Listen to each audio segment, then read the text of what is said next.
Hey everybody, Brian Mitchell here at Epoch Training Center.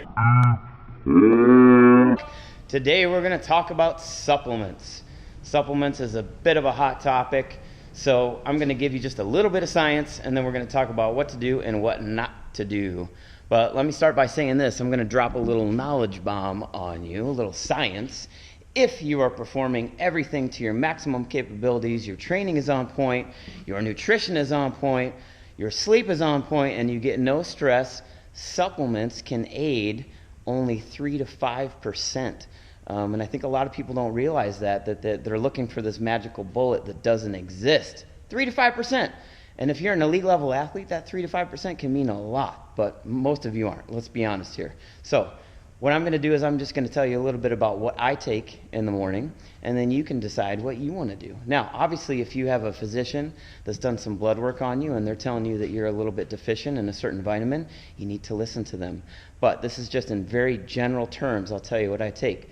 I take a multivitamin. So, listen, I'm not promoting any brands here. I'm just telling you to find a good quality supplement that works for you, and obviously it has to fit your budget.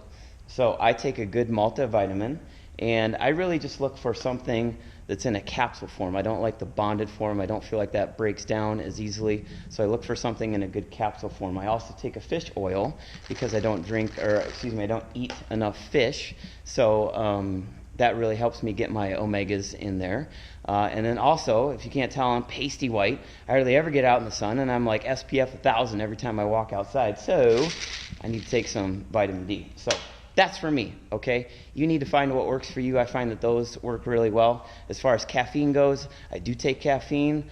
I try to limit it to anywhere from 200 to 500 milligrams a day, and I definitely cut it off at about 2 to 3 o'clock in the afternoon to make sure I can sleep at night. I'm not against it, and I'm not against pre-workouts, but you really have to be careful. There's a lot of garbage out there. So, do you need all this stuff? No. Do you need protein supplements? Maybe. I'm not a huge fan of protein supplements just because I feel like I get enough through my diet. But if you need to go protein, if you need to kind of get some extra in your diet, or maybe you want it as a lunchtime alternative, then I would definitely look for a protein isolate or a plant-based protein. Those are going to be your best options. Typically a little bit more expensive, but it's worth it. Now, when I perform in my powerlifting, I'll amp up my supplements a little bit. I'll take a little bit of extra of these, and I may take some creatine.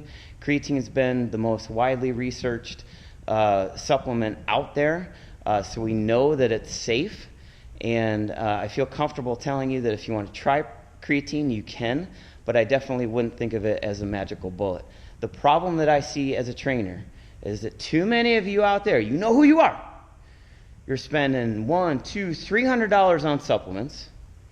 You're spending $10 a month at Planet Fitness, and you're going overboard on their pizza and their bagel buffet when you should be spending that money on a personal trainer and some real food, people. So listen, there's no magical bullet. You got to put in the effort. Remember, 97 to 95% of what you're trying to do is all through intensity, baby. Focus, consistency, dedication to your program. That's what's going to get you the results, not these guys.